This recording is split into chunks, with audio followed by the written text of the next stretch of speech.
We've talked about the Juan Soto deal. That's obviously plan A. What's plan B? We've had the conversations around Anthony Santander. Will he be a Toronto Blue Jay?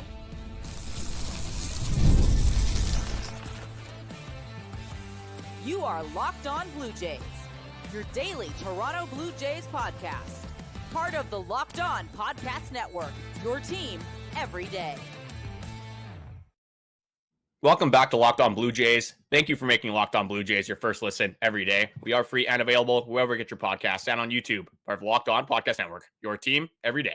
Today's episode is brought to you by Game Time. Download the Game Time app, create an account, use code LOCKEDONMLB for $20 off your first purchase.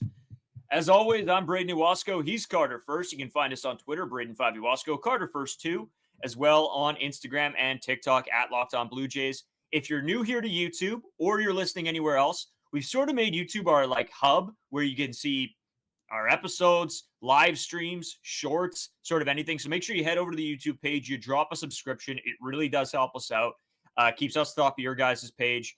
And it's free, so you might as well. Also, we have a Discord link down in the description. You guys can go and join that so you can talk Blue Jays with us whenever you want. As well, I can't push this enough. Me and Carter have talked about it. The Movember. Go donate to our Movember page. Link is in the description. It really makes all the difference. I'm telling you guys, anything you can donate is much appreciated. In saying that, we got a lot to get into today. Anthony Santander, we'll talk about where he's projected and you know, where people have him landing. As well, we wanted to do our player profile on Will Wagner, a guy that I'm pretty high on, a guy that me and Carter have talked a little bit about so far. Let's, take a look at his season review, what he can bring to the table in 2025. And then we're just going to go over what you guys sort of have talked about on the whole Ross Atkins thing coming off of yesterday's episode, because holy moly, that was, we got some comments on that, that's for sure. Carter, let's kick things off with Anthony Santander. I'm just going to start things off here by saying what his top 10 projected landing spots will be. And again, 10, probably don't care about. 9, I'll give you the top 5 because, realistically, after that, who cares? Number 1, shockingly, this is coming from BR Walkoff on Instagram. They do all these on a bunch of free agents. Top 10 landing spots for Anthony Santander. Number 1, here we go. Toronto Blue Jays. Woo. Number 2, the Washington Nationals. 3, Detroit Tigers. 4 is the Baltimore Orioles. And number 5 is the San Francisco Giants. And I'll say this as well. 6 and 7 are the Yankees and the Mets, with 8 being the Dodgers. So I guess, as you go down that list, you see that I think nobody has a hot clue of where Anthony Santander is going to go.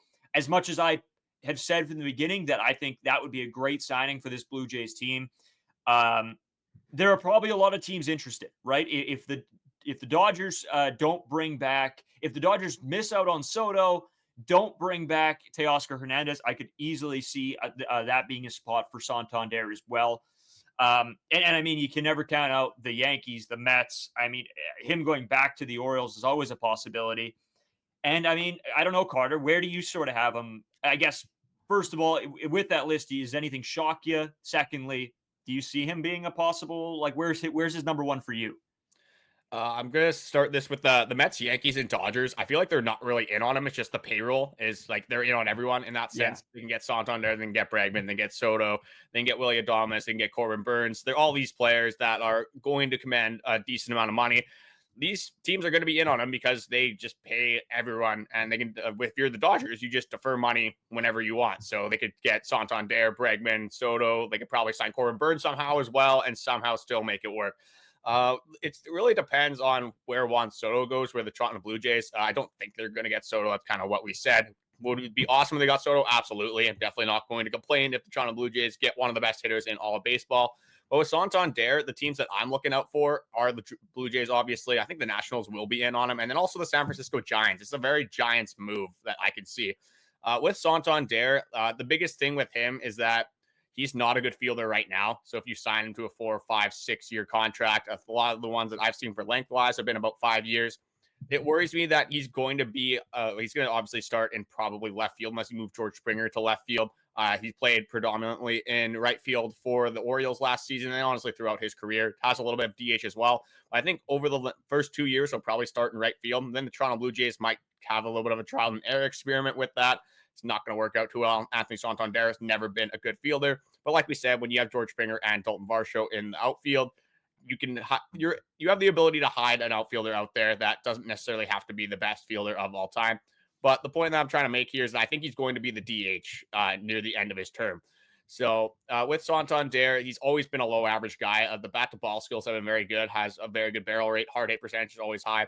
And it's the home runs is what is being advertised for Santander. Coming off that 44 home run season, I don't think he's going to even get close to that in the next 5 years. I think this was a career year for Anthony Santander, and this is the only reason that I'm kind of skewing away from him a little bit is the fielding, and then you're buying him at his highest point. This guy's coming off a career year. He's probably going to command a few more $1 million than he would have before this season. But again, if he doesn't go back to the Baltimore Orioles and he comes to the Toronto Blue Jays, it makes the Toronto Blue Jays better, especially hitting-wise, offensively. And the Baltimore Orioles do take a little bit of a hit as well. So in that sense, obviously good for the Blue Jays. But my top 3 teams would be the Jays, the Nationals, and the Giants. Yeah, and I like that. You're right. This does seem like a Giants type of move here, sort of like the Matt Chapman, right, from last season. In saying all of that, Carter, I do sort of want to go over what his expected contract was and now is. At the start, it was projected around 17 to 20 million, probably looking somewhere at the $100 million 5-year mark. What is he looking like to you now? Because for me, I'm thinking around 23 personally will probably be the Anthony Santander contract. See, and I've kind of did some research just looking at some of the contracts. Spotrac had him at a 5-year, $87 million deal, but Spotrac, again, we talked about the Vladdy one. They had Vladdy at $26 million per year. Is that going to happen? Probably not. So I think they're underselling Santander a little bit here.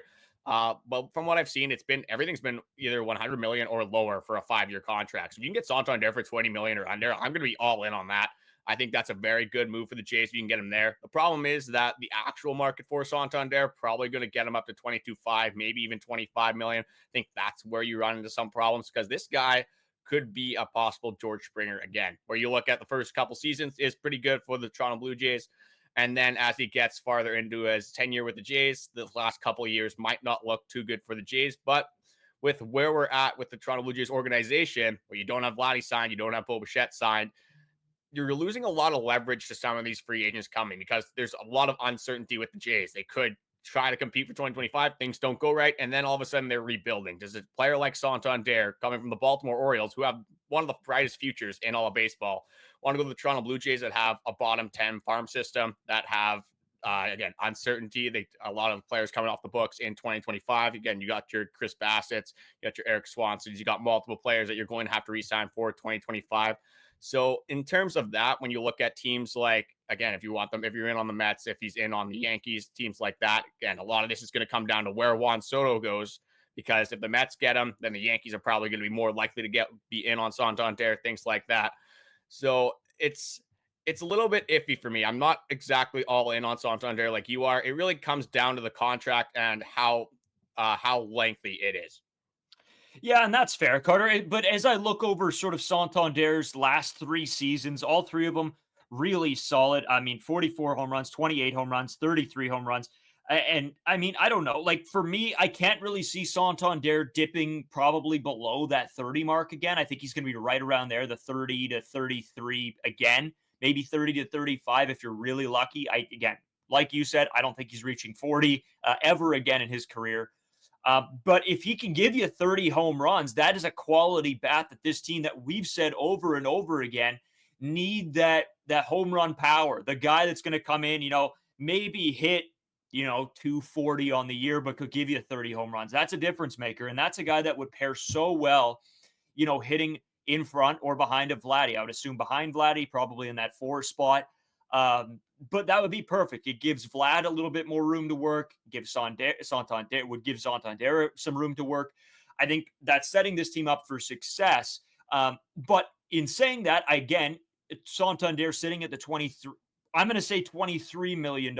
That's in my head. That's the price point for him. I think that gives you tons more room to still be able to do a lot of these same things. Yes, he's nowhere close to Juan Soto. Let's not get that confused. But in saying that, maybe being able to parlay him with another guy or another 2 guys could round out this lineup a little bit better than when you go just for the Juan Soto and then have to dump everything you have just into him. So at the end of the day, I think that this looks like a really good deal for the Toronto Blue Jays if possible. And if you can get him around that 20 million mark that is projected, that is unbelievable. I think that you have so much room to work with. That leaves you about 40 million to play with if we're, going on the whole not wanting to go too much over the luxury tax. That's why I think I've always been high on this Anthony Santander free agency, because you're able to then parlay him with a few other guys, rounding out this lineup. Maybe you're looking for a 2-hole hitter and probably a 5-6-hole hitter in my head. So at the end of the day, I absolutely love this. It just is going to come down to where he decides to go. And I always talk about the fact that I think we're going to have to wait until the Soto deal ends and he decides, and then the rest of the market's sort of going to open up and all these moves will start happening. See, the biggest argument with this Santander, Soto, Bregman kind of stuff is that you sign Juan Soto. That's probably your big move it is obviously your big move of the offseason. That you can't really underplay that whatsoever. But does Juan Soto fix the Toronto Blue Jays that have a ton of holes in the bullpen, have a hole at second base or third base? This also comes down to how you're valuing guys like Will Wagner, Elvis Martinez, how you value David Schneider, how you value Joey Loperfido. If you think those guys are able to come in and make an impact on the 2025 team, then if you sign Juan Soto and you're okay with rolling out Will Wagner at second base and then a mixture of Orelvis, David Schneider, Ernie Clement obviously will be in there, players like that you got to hope have continue to build and progress on their careers? Or do you want to kind of go the safer route and, address multiple positions of need? Because like you said, if you get Santander for 23 million, that gives you around 35, 40 million more dollars to spend, or for free agency to spend. So you can address multiple positions of need. You can throw more money into the bullpen. You can throw more money at a second base or a third base position and really round out that lineup, like you said. Because if you get Juan Soto, you got Bichette, Vladdy, Juan Soto. And then after that, those are really the big three that you're relying on. You can get a guy like Santander. You can get maybe a guy like Ha-Seong Kim. You can get a guy like Willie Adames still in this that we're going to go over in the near future. So it gives you more opportunity to round out the lineup. And as Chris Bassitt said a couple months ago, with the current situation in the Toronto or in the MLB, where you have the Los Angeles Dodgers, you have the New York Yankees, you have some of these powerhouses, you're going to need 3 or 4 superstars in your lineup to compete with some of these teams. So with Juan Soto, you'd get 3. If you can get a Bregman, if you can get a Santander, if you can get even you said Gleyber Torres, I'm not as high on that one, but it's still an above average bat in your lineup, a guy that's been consistently doing it for in the MLB throughout his career. So it kind of depends what direction the Toronto Blue Jays want to go with this. Yeah, and there is a lot of options as we sort of go back and forth and toss these ideas around. You're right. Even when we talk about the Gleyber Torres situation, who I thought pairing him with an Anthony Santander free agency would be very solid. I'm a little bit starting to not necessarily second guess myself, but I think there's more questions around Gleyber Torres. Maybe there's other options. I really have started to like Ha-Seong Kim, if that's a possibility. This all comes down to the fact that we're just going to have to wait and see what happens with Soto, because as much as we continue to talk about these free agents, we're not going to see any of these moves happen until that Juan Soto deal is signed. It sets the market. It sets who's available for the next guys and because I don't think anybody's pulling the trigger on Anthony Santander if you think that you're right in the running for Juan Soto. And it seems like a lot of the teams that are in on Juan Soto have that backup plan of Anthony Santander. So again, we'll have to wait and see. It should be fun. I'm really looking forward. This offseason has been a ton of fun. This free agency has been a ton of fun. And nothing's even happened yet. That's the craziest thing. Sorry, go ahead. Yeah, I got one more thing about the Soto and just Santander, just some of the articles that have been coming out. Again, the Toronto Blue Jays, not a lot of certainty with their team. And a lot of these articles coming out, Juan Soto, the Toronto Blue Jays reek of desperation is one of the article titles. This one's the Toronto Blue Jays badly covet Anthony Santander. It seems like even the articles that are coming out are just like long shots that we're going to land these guys. And like when you see, again, I don't know how often that these players are on social media, seeing these articles, reading into their own stock. But when you see headlines like that, you can't imagine that it's a very attractive location for these big time free agents to land. No, you're right. And maybe we're playing a bit into that as well. But I think everybody is, because we've seen what the Toronto Blue Jays were. Everybody in their right minds, if you were even paying attention slightly, you know that the Toronto Blue Jays have to make a big time play here to keep fan engagement, for Ross Atkins to keep his job, for this team to, their star players to stick around. So there's a lot going on here in this offseason. I think that's what makes this so intriguing is the speculation. There's so much unknown in Blue Jays land right now that we're just going to have to sort of wait and see. And in saying that, Carter, you brought up Will Wagner a little bit ago and sort of what his role might be. Let's take a quick break. We'll be right back. We want to dive into a little bit of Will Wagner and his season in review and a little bit of season preview when we come back. Today's episode brought to you by Game Time. Game Time has this new feature called Game Time Picks. Makes it even easier to save more on sports, concerts, comedy, theater, pretty much everything you can buy tickets for. They have their all-in pricing. Toggling this feature shows you the total upfront with no surprise fees at the checkout. I'm telling you guys, this is my favorite feature because I cannot stand when I go to the checkout and it ends up being $20, $30, $40 more on top of what I assumed I was going to be paying for the ticket. They have their seat views where you can get a panoramic view of your seat in the app before you buy. And they have the lowest price guaranteed, or Game Time will credit you 110% of the difference. They also have Game Time ticket coverage. Your purchase is covered with the most flexible customer service policy in the ticketing industry. Take the guesswork out of buying tickets with Game Time. Download the Game Time app, create an account, and use code LOCKEDONMLB for $20 off your first purchase. Terms apply. Again, create an account, redeem code LOCKEDONMLB for $20 off. Download Game Time today. What time is it? Game time. Well, Carter, you brought him up. We've talked about it over the past little bit here. Let's get right into Will Wagner. Yeah, we'll dive right into it. So Will Wagner was one of the guys that obviously we got from the Yusei Kikuchi trade that we've gone over multiple times. The best trade of the trade deadline for the Toronto Blue Jays, and probably the best trade of the trade deadline in general because of the haul that we got back. Jake Bloss, Joey Loperfido, Will Wagner. When that trade happened, we thought that Jake Bloss was the main piece. Joey Loperfido is probably the number 2, and Will Wagner's number 3. The way it's kind of shaped out, again, very small sample size, it looks like in the short term, Will Wagner is the best piece so far that we have gotten from that deal. Just to go over some of his stats real quick, 82 at-bats, so again, very small sample size, and then the injury, obviously, at the end of the year hurt Will Wagner a little bit as well. But a 305 average, 2 home runs, 11 RBIs, 788 OPS. Looked really good. My dream for the Toronto Blue Jays season is that a lot of articles and a lot of speculation is that George Springer is going to be the leadoff hitter. They're going to run that back, and we're going to go into this way more in depth eventually. We'll get to our George Springer episode on our rankings, but Will Wagner is at 20. We got to wait a little bit for George Springer. But my dream is that Will Wagner has a very good season, builds on what he did at the end of 2024, and can be a leadoff bat for the Toronto Blue Jays. How realistic is that? That's where I start to falter a little bit because, again, this guy has played 25 games in the MLB. How much can you really take away from that? But a lot of the skill set is there. A slap single hitter has very good barrel rate, doesn't strike out a lot, can walk at a fair rate. Again, you want that to get a little bit higher as a leadoff hitter.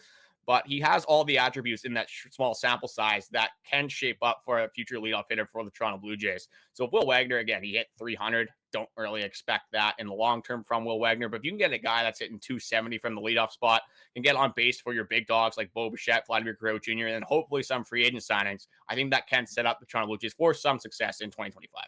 Yeah, Carter, you're right. When you talk about the pieces that we've seen that Will Wagner has, just over that small sample size, but I think in general, you see what kind of ball player he is. You know what I mean? He looks like the guy that is your prototypical second baseman. Comes in, is that, high on base guy. Again, you're right, has to work on the walk rate a little bit.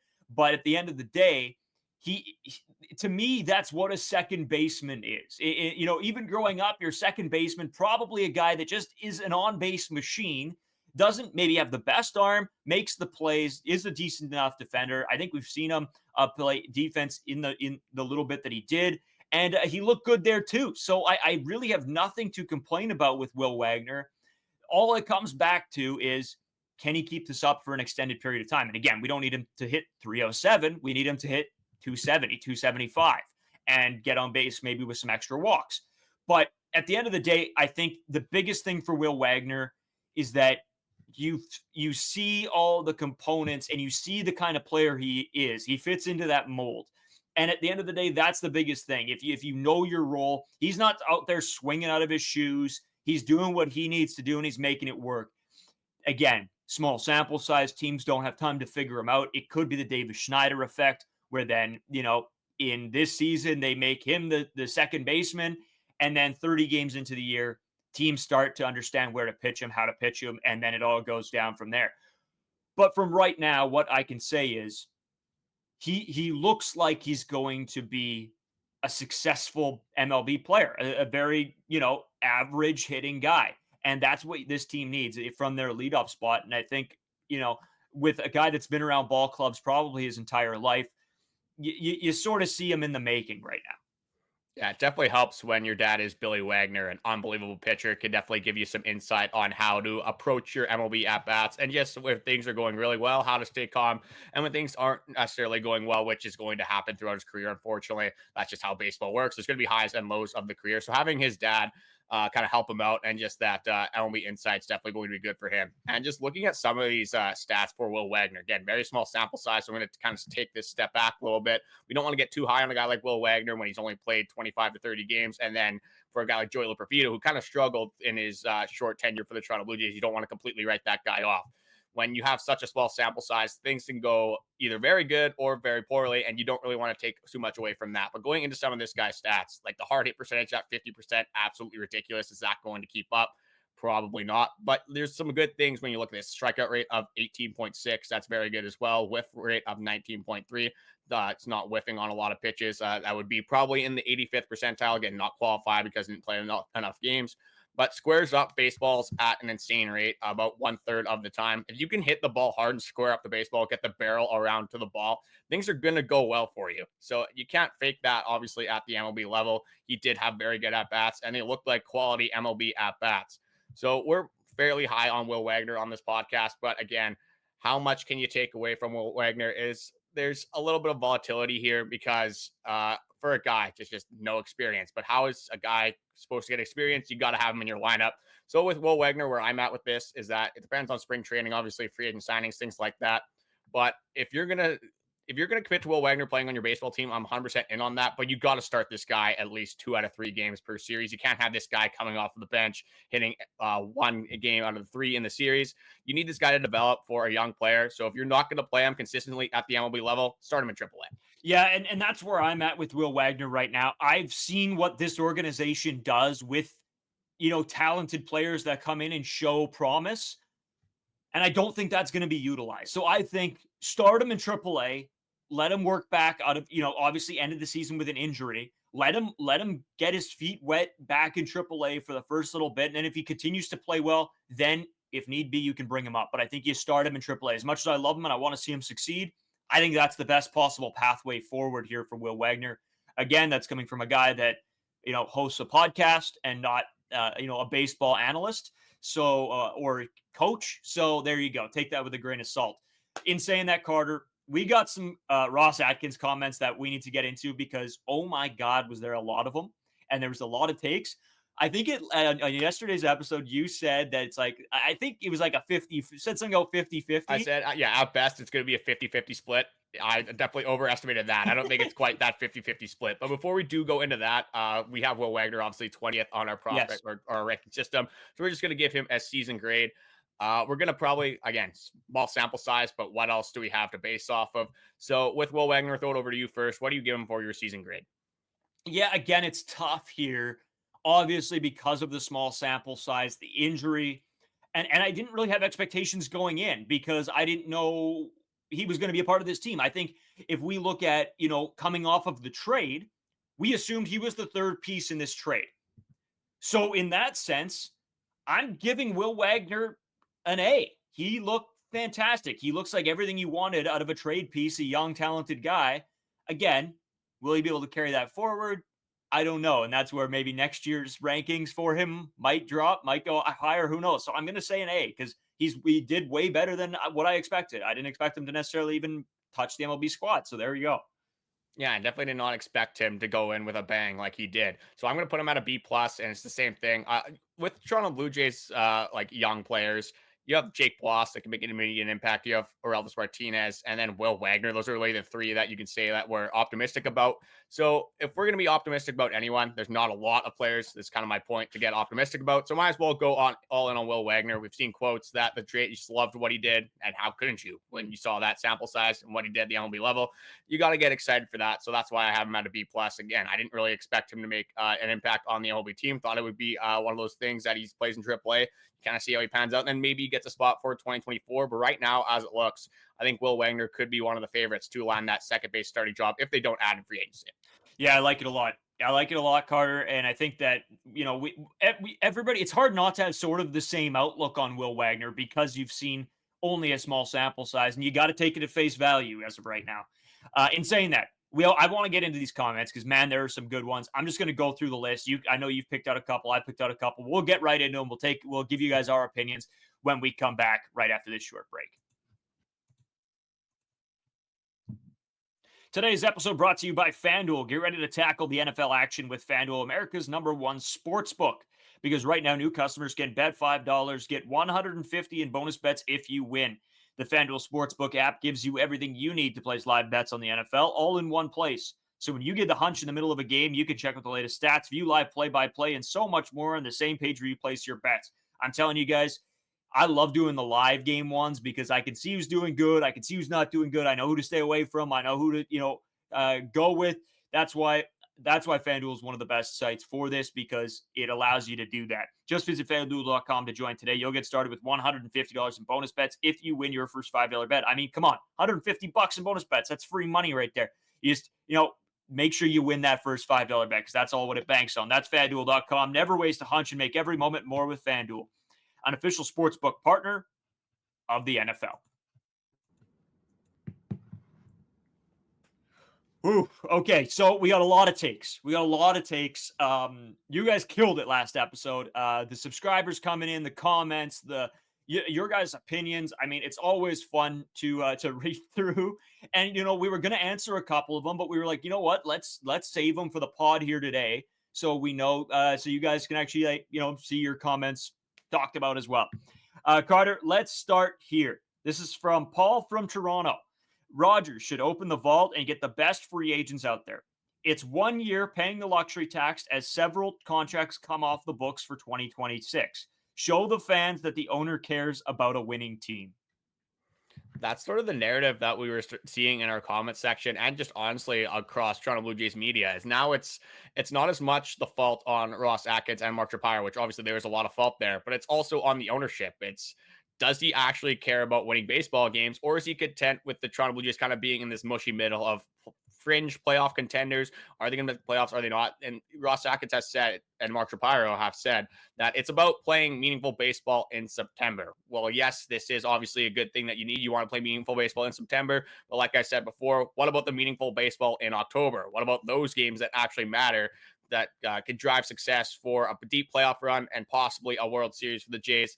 The Jays and World Series talks right now, it's tough to put those two in the same conversation just based off what we've seen from Ross Atkins, what we've seen from Mark Shapiro, and just honestly what we've seen on the product of the field. Some of these players not playing as expected necessarily for the Jays. So yeah, it's definitely a fair statement. And one of the comments that I wanted to get into is that it's from Greg Williams saying that he would love to see a poll post on a website, on a major Toronto Blue Jays website where there's a lot of interaction, just saying, should Ross Atkins be replaced and should Mark Shapiro be replaced? I think we should post a poll and just see kind of like where people are at. I think we kind of know what the results are going to be based off of our comment section, but it's crazy that so many people, again, have the same opinion about this management team, about the front office, and it just fails for anything to change every single offseason.